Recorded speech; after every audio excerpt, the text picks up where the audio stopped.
Welcome to the mysterious world of Magic Island, a place where anything can happen. Lost to time, hidden by strange forces, and filled with secrets that stretch beyond the imagination. Our heroes have set sail into the unknown, where adventure, danger, and discovery await them at every turn. Each episode brings them closer to unlocking the island's mysteries, but with new challenges. Who knows what they will uncover next? Now sit back and close your eyes. Let the theater of the mind take you on a journey to Magic Island.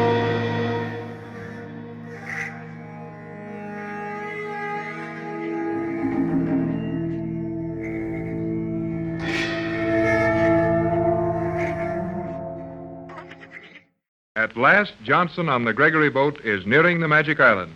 But Johnson will arrive at the island as a prisoner and not a rescuer.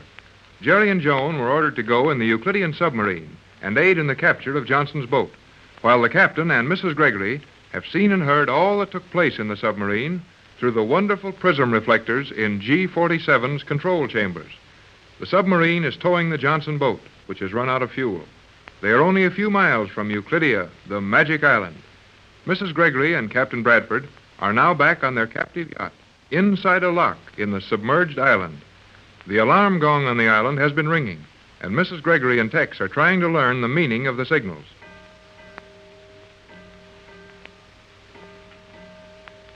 There it is again, Tex. The same signal we heard before. Yes, Pat, but the last time we heard it meant to standby stations. Then they submerged this island. Well? The island's all the way down now. The surface of it is 40 feet below the water level. They can't submerge it anymore.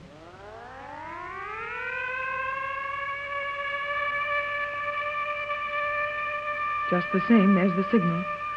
Oh, Tex, I'm getting so worried down here in this dark lock. It was better in G-47's control room. At least we could see and hear what was going on, and we knew that Joan and Jerry were all right in that submarine. Jerry and Joan are all right, whether we watch them or not. Is this radio all right now? It works fairly well, but it wouldn't be a good idea for us to try sending with it. I didn't mean that, Tex.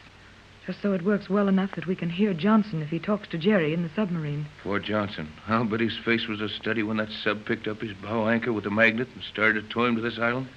Doesn't it seem strange to you that Johnson hasn't sent any message since that? I don't think so. There's nothing for him to send one about.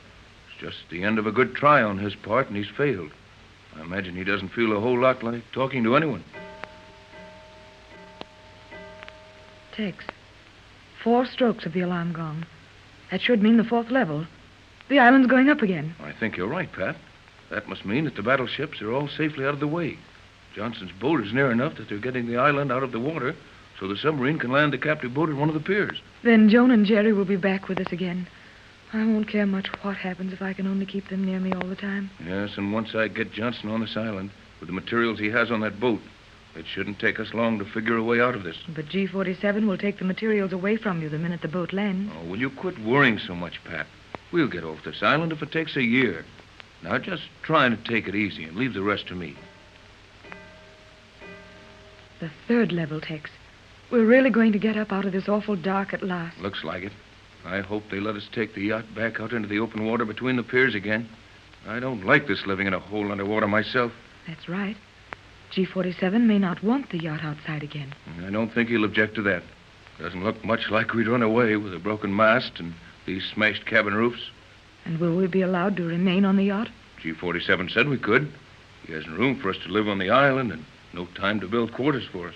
Remember that the aerial is broken, and when the anchor leaves the floor of this steel lock, the radio won't work anymore. Well, just as soon as we get outside in the open air again, I'll fix up an aerial fast enough. 2nd level, huh? Things sure move on this island.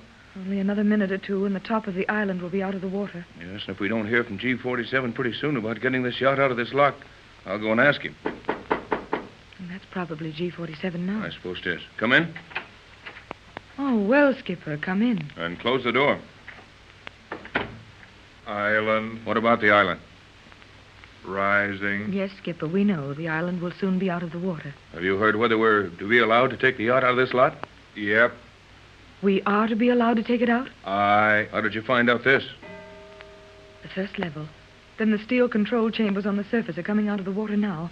We'll soon be out. Aye. Did G47 tell you we could take the yacht back out? Yep. Has he been down here on this boat talking to you? Aye. Funny he didn't call on us, isn't it, Tex? Well, he's on the boat now? Aye. Well, what's he doing here? Looking. Looking at what, Skipper? Anchor. What's he looking at our anchor for? Radio. Oh, of course, Tex. He's figured out that the broken aerial wires mixed up in the anchor chain have given us a good aerial. Yeah, and he's probably doing something to it right now, so it won't be any good. Send him in here, Skipper, will you? Aye. And don't tell him you've told us he's on board. Aye. So, the old boy's been sneaking around out there on the deck looking things over. I wouldn't worry too much about that, Tex. He told the skipper we could take the yacht out and anchor it in open water again. Well, I hope it's right away, then. I've got a notion something's going to happen before very long. This will be G47. Yeah. Come in. Oh, G47. Come in, won't you? Oh, thank you. We've been wondering if you wouldn't pay us a visit before long. The island seems to be rising again, and we'd like to take the yacht back outdoors, if you don't mind. Oh, you will be allowed to take the yacht out again. It will make Mr. Johnson feel more at home to be welcomed by his friends. Yeah, some welcome. One prisoner welcoming another to jail. Never mind that now, Tex. Will Johnson's boat be brought in at Pier 5? Will it lie near us? I think that will be advisable. Then, when the time comes for the destruction of these boats, it will be simpler if they are in contiguous slips. Destroy them? Steady, Pat. I expected that remark. The lock gates are opening now, if you care to listen. Oh, Tex, listen. The gates are open. The water levels in the locks are evening up. Sounds good to me. I've had enough of this dark lock. Tex, look, the portholes. You can see the daylight even back here in this lock. Now, the magnets are beginning to actuate this craft. We will soon be in the outer slip. J-12C, Jerry Hall on Euclidean submarine to J-12C. Hello, J-12C. Hello, Johnson. There's Jerry in the cell. Oh, it's good to hear him again. Silence. We must hear this. Hello, Johnson. Hello. Calling J-12C. What's the matter, Johnson? We have not been able to raise your boat since we started towing you. Have important orders for landing your boat at Euclidia when we cut loose our magnets at the island. Advise Johnson there is every possibility his boat will be wrecked on the island if he does not acknowledge and carry out these special orders. J-12C. Hello, J-12C. This is emergent. Answer at once. Will this J-12C. transmitter work, Captain? It will if your magnetic ring doesn't stop the beam. It will not. Break Hall at once. Try to speak Johnson. Hurry. The time is precious. Right. Break it, Hall. Break it, Jerry. Bradford on J24Y, calling Johnson on J12C. Let me have it, Jerry. I will now send from the yacht to Johnson. Special orders. G47 on board yacht. Let me have it, Jerry. Okay, Tex. Hello to Yacht. All okay here. Go ahead, Tex. I can't raise Johnson. Go ahead. Thanks, Jerry. Hello, Johnson. Bradford to J12C. Hello, J12C. Something must have happened to Johnson's radio. You will continue, Captain. Right. J24Y to Johnson on J12C. Hello, Johnson. This is important. Can you hear me? Your boat is in danger of being wrecked against a steel artificial island unless you talk to the commander of the submarine who is towing you. Get her instructions before she casts your anchor off her magnetic towing fin. J12C, calling J12C. What can be the matter, Tex? Hello, Bradford. Hello. Can you get me? Oh, Tex, it's all right. Hey, Tex. I got Johnson here. Can you hear him? Yes, I got him, kid. Let me have the channel now. Hello, Johnson. Getting you fine. What happened? No message from you for so long. Sorry, Captain. My set has been dead. Was not advised we would be towed by magnets, and they paralyzed the set. When I heard the word magnet very faintly, I set about making a crude shield for the set. Okay now. What's the orders? Tell him to take his orders from the commander of the submarine. Hello, Jerry. J24Y to Jerry Hall on submarine. Hello, Sub. Okay, Tex. Go ahead. G47 authorizes me to tell you Commander of Sub is to give orders directly to Johnson. That all, G47? Have the commander advise me speed and distance from island. Commander, Bradford to S1. Yes, proceed, Captain Bradford. Will you give orders to Johnson, then report to G47 on your position and speed? Very good. S1 to Johnson. S1 calling J12C. Go ahead, S1. Johnson on J12C.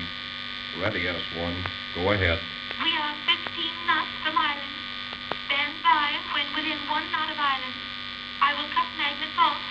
You will be released directly opposite opening into slip you are to use. Have you auxiliary power on board to take yourself in? Last few hundred yards. Reply. Johnson to submarine commander. Have small electric motor. Should be good for 2 miles or more. Uncharged. Now in batteries. What about this island slip? Have received some wild messages supposedly from there. Is island surrounded by fog ring? Will I need pilot? No, your power will be clear. That is all, Johnson. G47. Commander S1 to G47. Proceed, Commander. Making 10 knots. Position due north of island. 28 degrees, 45 minutes south. Should be at Pier 5 in 90 minutes. Orders. No orders. Proceed as you are. Your instructions to Johnson, excellent. That is all. Very good. Just an hour and a half and Johnson will be here. I'm glad to see him even if he can't help us. I'll be more than glad to get Jerry and Joan out of that submarine. Oh, that'll help a lot. You may expect me again when the boat is near. You may now use your radio as much as you care to. Tex, look, that sunshine. Let's go out on deck. Right, dear. Come on. A little daylight won't do me any harm. Oh, this is glorious. I've never appreciated the light as I do this minute. Shows up that broken mast and the shattered cabin pretty badly, though. Say, that little pigeon was in his coat when the mast fell. Oh, I wonder if he's hurt. We'll know in a minute. Pat, come here. Look in the coat, quick. Oh, Tex, the little bird isn't hurt, is it? No, but Pat, look. Tex, another pigeon in there, with a message tied to him. He must have arrived the instant the yacht came out. Yes, and that's one of the pigeons from Johnson's boat. We've still got a chance, Pat. There'll be something in that message we can use before Johnson's boat is brought in here. And so, another chapter closes on Magic Island. Our explorers have faced mysteries, dangers, and thrills. Yet, the island still holds its secrets close. What lies ahead? New allies or unexpected foes? Make sure you join us tomorrow to find out what awaits on Magic Island, where the adventure never ends. Right here on Golden Age Radio, rumble.com/C/GAR. If you're too impatient to watch all 130 episodes, one per day, there's a link in the description so you can watch all the videos you want all together.